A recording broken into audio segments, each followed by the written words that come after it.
Looking for a smartphone that supports a 120-watt Hypercharge, 108-megapixel main camera, 120Hz Full HD Plus AMOLED DotDisplay, dual speaker by JBL, and MediaTek Dimensity 920 chipset?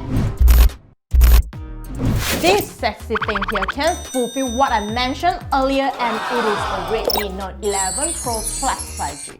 Besides that, this device has a touch sampling rate of up to 360Hz, AI face unlock, side-mounted fingerprint sensor, liquid cool technology 2.0 cooling system, X-axis linear motor, 3.5mm audio jack, MIUI 12.5 base Android 11, and 4500 mAh battery. It also features a 16-megapixel selfie snapper and a triple rear camera with 108-megapixel main camera, 8-megapixel ultra-wide angle lens, and 2-megapixel macro lens.